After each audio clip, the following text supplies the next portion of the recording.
Tal como les va, muy buenos días. Tal como les anunciábamos, nuestra entrevista hoy en Tele Buen Día es con Álvaro Garcé, integrante del Partido Nacional y además una persona con vasta experiencia en el sistema carcelario. Garcé, ¿cómo le va? Buenos días. Muchas gracias por la invitación. ¿Qué es su vida?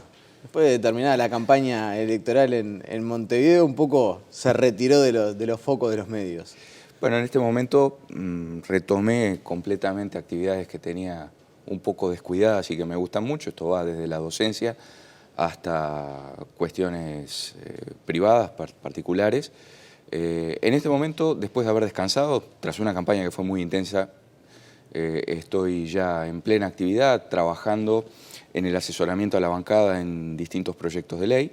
En este momento hay 6 carpetas que están para ser informadas, con un contacto permanente con el senador Lacalle Pou y con legisladores referentes del sector, y particularmente con algunas reuniones. Ayer, por ejemplo, tuvimos una reunión muy interesante con el Círculo Policial.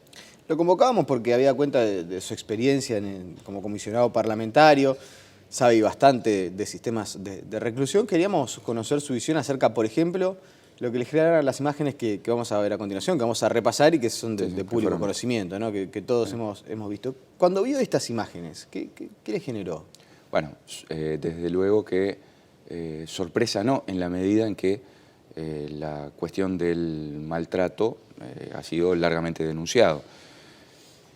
Creo que ahora, cuando se plantea el proyecto para la creación de una nueva institucionalidad, se está ante una oportunidad histórica de dejar atrás malas prácticas. En ese sentido, el uso de la fuerza constituye un factor clave dentro de lo que son las cárceles, los hospitales psiquiátricos, el sistema penal adolescente. No se puede oscilar de la permisividad a la brutalidad, sucesivamente, como si fuera un péndulo. Era una negación del Estado de Derecho y una burla y una vergüenza la cantidad de fugas que había. Era imposible ejecutar cualquier tipo de medida socioeducativa en medio de miles de fugas, pero el tema de haber reducido las fugas casi a la mínima expresión implica un desafío, porque si usted tiene privado de libertad una población vulnerable, la población adolescente, tiene que aprovechar ese tiempo constructivamente para hacer algo bueno. Es decir, el encierro no puede ser ocio compulsivo y no puede estar vinculado al uso brutal de la fuerza sin sentido y mucho menos asociado al consumo de drogas. Si no se utiliza constructivamente, si no se utiliza el periodo de privación de libertad para dar una oportunidad de construir o reconstruir un proyecto de vida, entonces lo que vamos a tener es un círculo delictivo que se reproduce y se retroalimenta. Eso es lo que hay que terminar. Está claro lo que usted dice y ya vamos a profundizar al respecto. Ahora, específicamente sobre lo que sucedió, usted ha participado, entre otras cosas, de motines carcelarios, situaciones de mucha tensión dentro de cárceles, estando como negociador, era un interlocutor que muchas veces incluso los reclusos pedían para poder plantear sus aspiraciones. Expliquémosles un poco a la gente qué es lo que se vive en un momento como este. ¿Puede haber una explicación por parte de los funcionarios, habida cuenta de un clima que se viva, de que haya reclamos, de que se ingrese de la manera en que se va a ver allí en las imágenes, que ingresen tantos trabajadores para reducir a 2 jóvenes? ¿Es entendible? No. A mí, mire, el hecho de que se haya conocido esto me parece que es positivo en la medida que se transparenta una situación que sabemos que existe hace tiempo y que hay que terminar. Lo que sí me ha llamado la atención es el intento, vano a mi juicio, lo determinará en definitiva la justicia, por explicar, justificar, relativizar. Ahora este tema está en manos de la justicia, acá hay un hecho con fuerte apariencia delictiva y lo que se tiene que tomar conciencia es que hay que terminar definitivamente con cualquier forma de práctica violenta o brutal. ¿Esto demuestra, por ejemplo, que hay ausencia de protocolo? La ausencia de protocolos es algo que hemos denunciado repetidamente. En el caso del sistema carcelario se han ido elaborando algunos protocolos en los últimos años. Ahora, un protocolo no le garantiza el pleno apego a las normas jurídicas. El protocolo, en todo caso, lo que marca es el camino. Y las normas, en ese sentido, todo lo que es lo que debe ser la conducta de los funcionarios encargados de hacer cumplir la ley, tanto en el sistema carcelario, en el sistema penal adolescente o en los hospitales psiquiátricos, es muy claro. Las normas que regulan el uso de la fuerza, la racionalidad, la progresividad, la proporcionalidad en el uso de los medios coercitivos está claramente señalado en la ley. Por lo tanto, lo que hay que hacer es cumplir la ley. Cumplir la ley es utilizar, y si es necesario hay que hacerlo, utilizar la fuerza, pero hacerlo dentro de lo que el derecho manda y no con brutalidad o con exceso. Y cuando se da este tipo de casos, ¿de quién es la mayor responsabilidad? ¿De los funcionarios o de las autoridades? Mire, la responsabilidad concreta en el caso la determinará la justicia. Yo creo que hay una responsabilidad histórica de las autoridades, porque esto se ha constantemente denunciado, la práctica de violencia institucional se ha denunciado largamente, por lo tanto, si no se ha corregido hay una responsabilidad jerárquica y luego hay una responsabilidad personal concreta que se tiene que determinar caso a caso. Pongámonos en el plano de la hipótesis. Usted, como encargado responsable del CIRPA, si tuviera que plantarse en ese lugar, alguien podría decir, bueno, es difícil gestionar así también con este tipo de situaciones. Se da esto de denunciar el caso ante la justicia y justamente en las últimas horas, vaya casualidad, a uno le cuesta creer en las casualidades en estos casos, hay 3 fugas, parece como una respuesta del sistema o de cierto sistema ante una posibilidad de transparentar una situación determinada. Si es una respuesta y si es deliberada, ahí hay que investigar a fondo. Va a ser difícil de comprobar, pero a usted no le llama la atención que justamente cuando hay 0 fuga, en las últimas horas se fuguen 3 menores.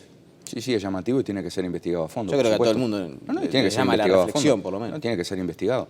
Usted me preguntaba, bueno, ¿y qué hay que hacer? En estos casos lo que hay que tener es una línea de firmeza en la aplicación de la ley, sin duda.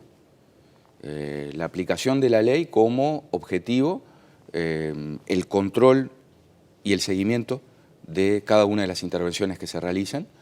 Se me dirá, no es fácil. Bueno, por supuesto, gestionar la privación de libertad nunca fue fácil. Mucho menos cuando, por un tiempo bastante prolongado, los temas de la privación de libertad no fueron una prioridad. Y por lo tanto, estalló primero la crisis en el sistema carcelario y luego en el sistema penal juvenil, que sigue en crisis.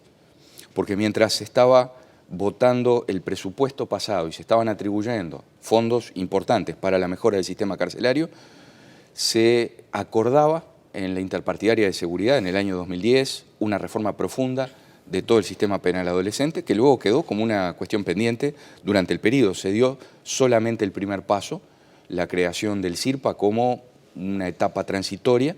La ley en su momento establecía que se iba a crear un nuevo instituto, no un servicio dentro del INAU, en el plazo más breve posible.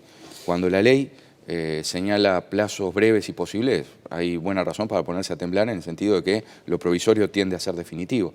Yo creo que ahora se está ante la oportunidad concreta, es el primer año de un nuevo periodo, se tiene además la instancia presupuestal, que es decisiva, por delante, y en definitiva espero que exista la voluntad política para que se le den los recursos necesarios a la nueva institucionalidad. Porque más allá del nombre, a mí particularmente el nombre proyectado no es el que más me gusta. ¿No le gusta esto del Instituto Nacional para la Construcción de Ciudadanía Adolescente, el INCA? No, el nombre no, pero acá el tema no es... ¿Pero por qué no le gusta?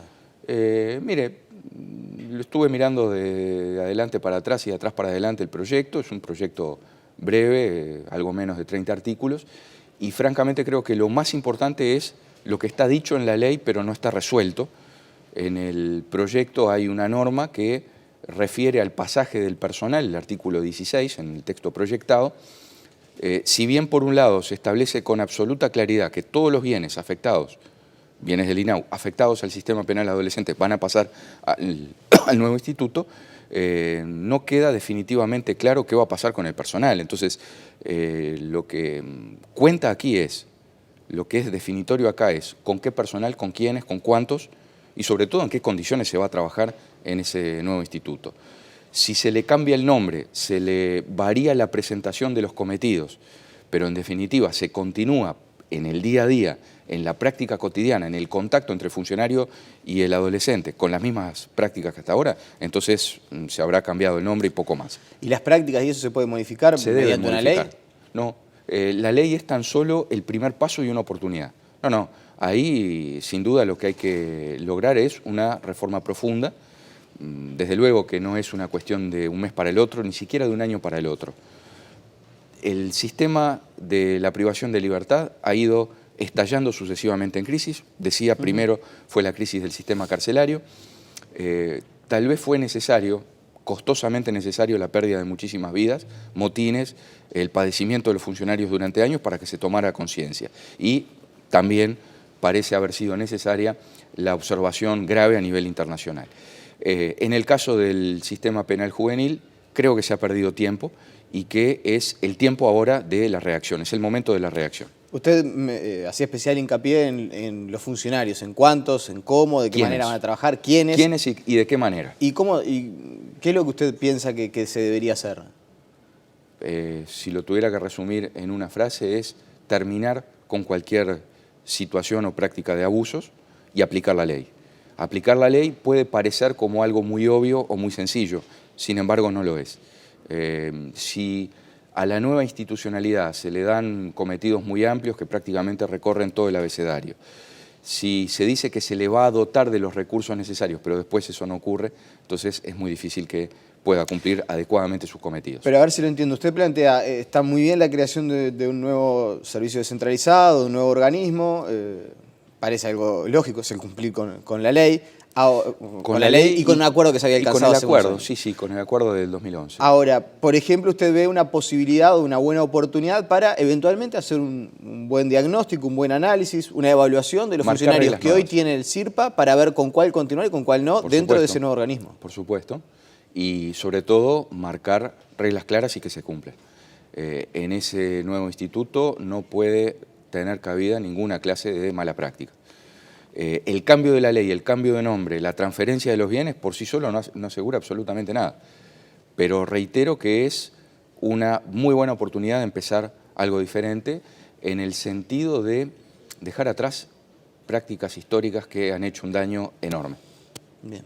La última, toda esta situación y lo que ha sucedido, veo que ahora se instala un poco la discusión de si se estuvo bien o no con el tema de la baja edad de imputabilidad, si la aprobación eventual de la baja de la edad de imputabilidad y lo que se proponía, la creación de un nuevo instituto para atender a los jóvenes infractores entre 16 y 18 años, no solucionaba en parte este asunto. ¿Le hace replantear lo que en su momento usted anunció como que no era un apoyo a la iniciativa? No, yo compartí el objetivo y no el medio. Claro. Y no tengo ninguna duda que en el caso de haberse aprobado, seguramente estaríamos recorriendo un camino plagado de dificultades en la construcción acelerada de una nueva institucionalidad. Pero en definitiva eso es un supuesto, eso no ocurrió y lo que tenemos por delante es un desafío. Digo, tenemos como sociedad, lo tiene el sistema político y tengamos en cuenta un viejo aforismo, ¿no? Que la acción es la medida del interés. El resultado de los próximos años va a depender de las decisiones que se tomen ahora, sobre todo en materia presupuestal. Bien. Otro hecho que también fue noticia en estos días, lamentablemente, fue el asesinato de un efectivo policial en el barrio Santa Catalina, barrio que le resultaba hostil, había incluso 12 denuncias que le había realizado sobre sus vecinos. Esto es una muestra clara de que, por ejemplo, el sistema de vivienda para los efectivos policiales no está funcionando, que hay que meter el bisturí más a fondo para facilitar soluciones. Lo dijimos a fondo, lo dijimos con mucha claridad en la campaña electoral. Sí, yo recordaba que en campaña electoral usted hablaba del concepto de seguridad humana. Que la seguridad humana abarcaba algo más amplio que la seguridad ciudadana. Sí, creo que fue un giro interesante. Ese giro fue introducido en su momento por el hoy senador Lacalle Pou. Creo que el problema básico allí es la convivencia que se genera en los barrios entre los funcionarios y sus familias que terminan conviviendo con quienes cometen delitos. Nosotros planteábamos la necesidad de dar en la práctica, más allá del discurso, soluciones reales para los funcionarios en materia de vivienda. Lo planteábamos en un contexto mucho más amplio, que era la dignificación de la función policial. Ayer justamente estuvimos hablando de todos estos temas con el Círculo Policial. Hay una gran asignatura pendiente en esa materia, porque mejorar el salario no es por sí solo una garantía de la dignificación de la tarea.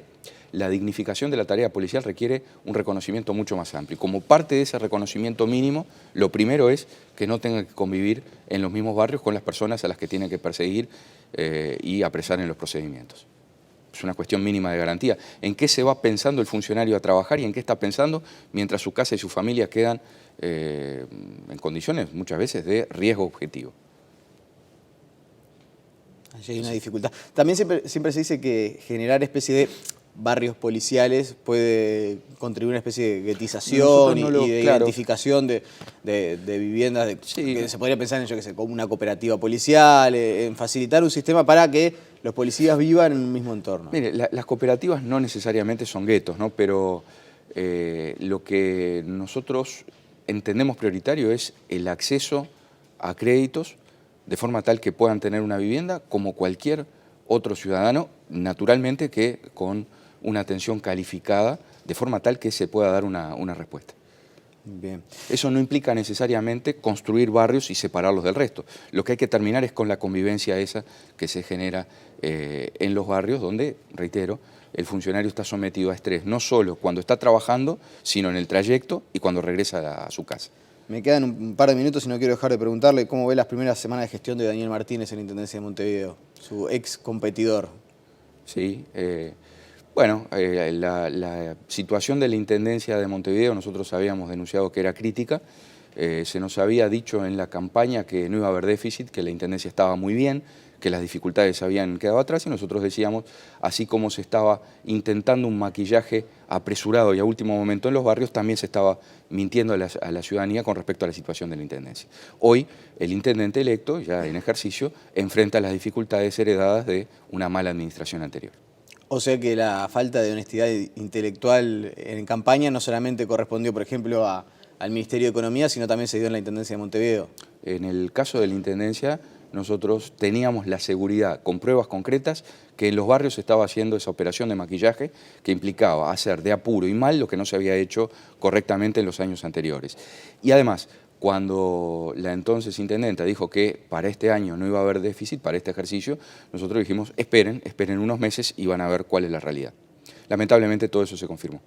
Claro, pero usted sabe a lo que hago referencia. La calle Pou ha insistido que después de ganar las elecciones en segunda vuelta, bueno, aparecieron todas las dificultades que había y que en algún momento no se habían reconocido. ¿Cree que ese escenario se dio el mismo en la Intendencia de Montevideo? Sin duda. O sea que también hubo falta de honestidad intelectual. Sí, es decir, cuando no se dice la verdad o se dice en forma distorsionada, eso es falta de honestidad intelectual.